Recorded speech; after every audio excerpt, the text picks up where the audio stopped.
Hello friends, ಎಲ್ಲರಿಗೂ ನಮಸ್ಕಾರ. Welcome back to Sirimane ಅಡುಗೆ. ನಾನಿವತ್ತೊಂದು ಹಳ್ಳಿ ಸೊಗಡಿನ ಮಶಪ್ ಸಾಂಬಾರು ತೊಗೊಂಡು ನಾನು ನಿಮ್ಮೊಟ್ಟಿಗೆ ಬಂದಿದ್ದೀನಿ. ತುಂಬ ಟೇಸ್ಟಿಯಾಗಿ ಆರೋಗ್ಯಕರವಾದಂತಹ ರೆಸಿಪಿ ಅಂತಲೇ ಹೇಳ್ಬೋದು. ಯಾರ್ಯಾರಿಗೆಲ್ಲ ಈ ಥರ ಮುದ್ದೆ ಮಶಪ್ ಸಾಂಬಾರು ಇಷ್ಟ ನನಗೆ ಕಮೆಂಟ್ ಮಾಡಿ ತಿಳಿಸಿ. ನನ್ನ ಥರ ಯಾರ್ಯಾರಿಗೆಲ್ಲ ಈ ಮಶಪ್ ಸಾಂಬಾರು ಇಷ್ಟ ಆಗುತ್ತೆ ಅಂತ ನಾನು ಸಹ ತಿಳ್ಕೊಳ್ತೀನಿ. ರೀಸೆಂಟಾಗಿ ಅಮ್ಮ ಮನೆಗೆ ಹೋದಾಗ ನಾನೇ ನನ್ನ ಕೈಯಾರ ಈ ಮಿಕ್ಸ್ ಸೊಪ್ಪನ್ನೆಲ್ವ ಅಥವಾ ಇದನ್ನೇನಂತಾರೆ ಬೆರ್ಕೆ ಸೊಪ್ಪು ಅಂತ ಎಲ್ಲ ಹೇಳ್ತಾರೆ, ಆ ಥರ ಸಿಗುವಂಥ ಒಂದು 3-4 ಥರ ಸೊಪ್ಪನ್ನ ನಾನೇ ಸಹ ಇದನ್ನು ಬಿಡಿಸ್ಕೊಂಡು ತಗೊಂಬಂದಿದ್ದೆ. ಇದನ್ನು ಗೋಣಿ ಸೊಪ್ಪು ಅಥವಾ ಎಮ್ಮೆ ರೊಡ್ಡಿ ಸೊಪ್ಪು, ಕೊಮ್ಮೆ ಸೊಪ್ಪು ಅಂತ ನಮ್ಮ ಕಡೆ ಕರೀತಾರೆ, ಮತ್ತು ಬಿಳಿ ಪುನರ್ನವ ಅಂತ ಸಹ ಇದನ್ನು ಕರೀತಾರೆ. ಕೊಮ್ಮೆ ಸೊಪ್ಪು ಅಂತ ಕೂಡ ಕರೀತಾರೆ. ನಿಮ್ಮ ಕಡೆ ಎಲ್ಲ ಈ ಸೊಪ್ಪನ್ನ ಏನಂತ ಕರೀತಾರೆ ಅಂತ ನನಗೆ ಕಮೆಂಟ್ ಮಾಡಿ ತಿಳಿಸಿ. ಎಲ್ಲ ಸೊಪ್ಪನ್ನ ವಿಡಿಯೋ ಮಾಡ್ಕೊಳ್ಳೋದಕ್ಕೆ ನನ್ನ ಕೈಯಲ್ಲಿ ಆಗಲಿಲ್ಲ, ಹಾಗಾಗಿ ಇದು ಒಂದು ಸೊಪ್ಪನ್ನು ಮಾತ್ರ ಸೇರಿಸ್ಕೊಂಡು ವಿಡಿಯೋ ಮಾಡಿಕೊಂಡೆ. ಇದ್ರ ಜೊತೆಗೆ ನಾನು ಅಣ್ಣೆ ಸೊಪ್ಪು ಆಗಿರ್ಬೋದು ಅಥವಾ ದಂಟಿನ ಸೊಪ್ಪು ಅಂತ ಏನು ಹೇಳ್ತೀವಿ ಅದನ್ನು ಸಹ ನಾನು ತಗೊಂಡು ಬಂದಿದ್ದೆ. ನಾನಿಲ್ಲಿ ಗೋಣಿ ಸೊಪ್ಪನ್ನ ಒಂದನ್ನೇ ಸಹ ವಿಡಿಯೋ ಮಾಡ್ಕೊಳ್ಳೋದಕ್ಕಾಯಿತು. ನೀವು ಈ ಸೊಪ್ಪನ್ನ ಏನಂತೀರ ಅಂತ ಕಮೆಂಟ್ ಮಾಡಿ ತಿಳಿಸಿ. ನಾನು ಸ್ಟಾರ್ಟಿಂಗಲ್ಲಿ ಒಂದು ವಿಡಿಯೋ ಹಾಕಿದ್ದೆ, ಅದನ್ನು ಪುನರ್ನವ ಅಂತ ಕರೀತಾರೆ. ನಾನು ಅದನ್ನು 2-3 ಥರದಲ್ಲಿ ಕರೀತಾರೆ, ಹಾಗಾಗಿ ನಾನು ಅದನ್ನು ದಾಗ್ಡಿ ಸೊಪ್ಪು, ಕೊಮ್ಮೆ ಸೊಪ್ಪು ಅಂತ ಹಾಕಿದ್ದೆ. ಅದರಲ್ಲಿ ಏನಾದರೂ ತಪ್ಪಾಗಿ ಹೇಳಿದರೆ ದಯವಿಟ್ಟು ಕ್ಷಮಿಸಿ. ತುಂಬ ಜನ ಕಮೆಂಟ್ ಮಾಡಿದರು ಇದು ದಾಗ್ಡಿ ಸೊಪ್ಪಲ್ಲ ಅಂತೇಳಿ. ನಮ್ಮ ಕಡೆ ಅದನ್ನು ಕೊಮ್ಮೆ ಸೊಪ್ಪು, ಬಿಳಿ ಪುನರ್ನವ ಅಂತ ಕರೀತಾರೆ. ನೋಡ್ತಾ ಇರ್ಬೋದು ನೀವು, ನಾನು ಮಳಬಸ್ಲೆ ಸೊಪ್ಪು ಅಂತ ಏನು ಹೇಳ್ತಾರೆ ಅದು, ಮತ್ತು ಅಣ್ಣೆ ಸೊಪ್ಪು, ಈ ಗೋಣಿ ಸೊಪ್ಪು, ಕೊಮ್ಮೆ ಸೊಪ್ಪು ಎಲ್ಲನೂ ಸೇರಿಸ್ಕೊಂಡಿದ್ದೀನಿ.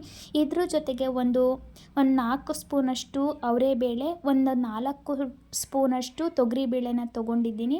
ನೀವು ಇದು ತೊಗರಿಬೇಳೆಲೆ ಸಹ ಮಾಡ್ಕೊಳ್ಬೋದು, ಅವರೆಬೇಳೆಯಲ್ಲಿ ಮಾಡಿಕೊಂಡ್ರೆ ಸಹ ಇನ್ನೂ ಟೇಸ್ಟಿಯಾಗಿ ಚೆನ್ನಾಗಿ ಬರುತ್ತೆ. ಬೇಳೆನ ತೊಳೆದು ಕುಕ್ಕರಿಗೆ ಸೇರಿಸ್ಕೊಂಡಿನಿ. ಇದ್ರ ಜೊತೆಗೆ ಒಂದು ಈರುಳ್ಳಿ, ಒಂದು 4 ಹಸಿರು ಮೆಣಸಿನ್ಕಾಯಿ, ಒಂದು ಟೊಮೊಟೊ, ಸ್ವಲ್ಪ ಬೆಳ್ಳುಳ್ಳಿನ ಸೇರಿಸ್ಕೊಳ್ತಾ ಇದ್ದೀನಿ. ಹಳ್ಳಿ ಸೊಗಡಿನ ಈ ಸಾಂಬಾರು ಯಾರ್ಯಾರಿಗೆಲ್ಲ ಇಷ್ಟ ಆಗುತ್ತೆ ನನಗೆ ಕಮೆಂಟ್ ಮಾಡಿ ತಿಳಿಸಿ.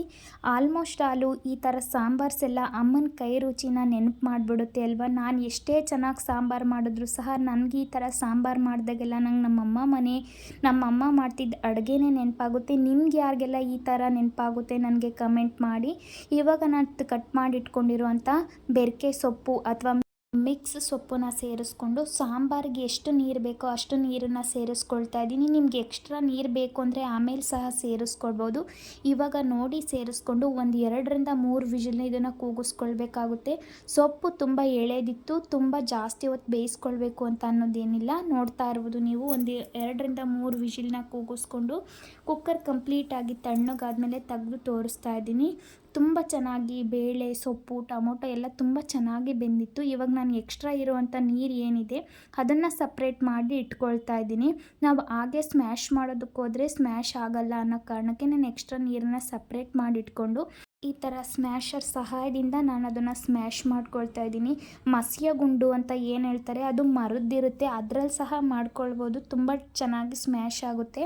ಸ್ಮ್ಯಾಶ್ ಮಾಡಿದ ನಂತರ ನಾನು ಇವಾಗ ಎಕ್ಸ್ಟ್ರಾ ಸಪ್ರೇಟ್ ಮಾಡಿ ಇಟ್ಕೊಂಡಿದ್ದ ನೀರನ್ನ ಸಹ ಅದ್ರ ಜೊತೆಗೆ ಸೇರಿಸ್ಕೊಂಡು ಸಾಂಬಾರಿಗೆ ಒಂದು ಒಗ್ಗರಣೆ ಕೊಟ್ಕೊಳ್ತಾ ಇದ್ದೀನಿ. ನಾನಿಲ್ಲಿ ಬೇರೆ ಏನನ್ನೂ ಸೇರಿಸ್ಕೊಂಡಿಲ್ಲ. 1-2 ಸ್ಪೂನಷ್ಟು ಎಣ್ಣೆನ ಸೇರಿಸ್ಕೊಂಡು ಎಣ್ಣೆಗೆ ಸ್ವಲ್ಪ ಸಾಸಿವೆನ ಹಾಕ್ಕೊಂಡು ಸಾಸಿವೆ ಚಿಟಪಟ ಅಂತ ಸಿಡಿದ ಮೇಲೆ ಸ್ಮ್ಯಾಶ್ ಮಾಡಿ ಇಟ್ಕೊಂಡಿದ್ದಂಥ ಸಾಂಬಾರನ್ನ ನಾನು ಇದಕ್ಕೆ ಸೇರಿಸ್ಕೊಂಡು ರುಚಿಗೆ ತಕ್ಕಷ್ಟು ಉಪ್ಪು ಮತ್ತು 1 ಟೀ ಸ್ಪೂನಷ್ಟು ಧನಿಯಾ ಪುಡಿನ ಸೇರಿಸ್ಕೊಂಡು ಎಕ್ಸ್ಟ್ರಾ ನೀರೇನಾದರೂ ಬೇಕಾ ಅಂತ ನೋಡಿಕೊಂಡು ಸ್ವಲ್ಪ ನೀರನ್ನು ಸೇರಿಸ್ಕೊಂಡು ಚೆನ್ನಾಗಿ ಕುದಿಸ್ಕೊಂಡ್ಬಿಟ್ರೆ ಈಸಿ ಆ್ಯಂಡ್ ಟೇಸ್ಟಿಯಾಗಿರುವಂಥ ಮಶಪ್ ಸಾಂಬಾರು ರೆಡಿನೇ ಆಗೋಗ್ಬಿಡುತ್ತೆ. ತುಂಬ ಟೇಸ್ಟಿಯಾಗಿರುತ್ತೆ ಅಂತಲೇ ಹೇಳ್ಬೋದು.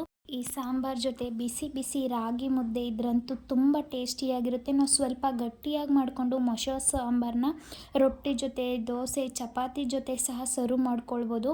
ಆದರೆ ಈ ಥರ ಬೆರ್ಕೆ ಸೊಪ್ಪಲ್ಲಿ ಮಶಪ್ ಸಾಂಬಾರು ಮಾಡಿ ಮುದ್ದೆ ಮಾಡಿದ್ರಂತೂ ಕಾಂಬಿನೇಷನ್ ತುಂಬ ಟೇಸ್ಟಿಯಾಗಿರುತ್ತೆ. ಒಂದು ಸತಿ ಟ್ರೈ ಮಾಡಿ ನೋಡಿ. ಈ ರೆಸಿಪಿ ನಿಮಗೆ ಇಷ್ಟ ಆದರೆ ಒಂದು ಲೈಕ್ ಮಾಡಿ, ನಿಮ್ಮ ಫ್ರೆಂಡ್ಸ್ ಆ್ಯಂಡ್ ಫ್ಯಾಮಿಲಿಗೆ ಶೇರ್ ಮಾಡಿ. ಇನ್ನೂ ಯಾರ್ಯಾರು ನಮ್ಮ ಚಾನಲ್ನ ಸಬ್ಸ್ಕ್ರೈಬ್ ಮಾಡದೆ ನೋಡ್ತಾ ಇದ್ದೀರಾ ಪ್ಲೀಸ್ ಸಬ್ಸ್ಕ್ರೈಬ್ ಮಾಡಿಕೊಂಡು ನಮಗೆ ಸಪೋರ್ಟ್ ಮಾಡಿ. ಇದೇ ಥರ ಈಸಿ ಆ್ಯಂಡ್ ಹೆಲ್ತಿ ರೆಸಿಪೀಸ್ಗಾಗಿ ಸಿರಿಮನೆ ಅಡುಗೆ ಚಾನಲ್ಗೆ ವಿಸಿಟ್ ಮಾಡಿ. ನೆಕ್ಸ್ಟ್ ವಿಡಿಯೋದಲ್ಲಿ ಸಿಗ್ತೀನಿ ಫ್ರೆಂಡ್ಸ್. ಅಲ್ಲಿವರೆಗೂ ಟೇಕ್ ಕೇರ್, ಬಾಯ್.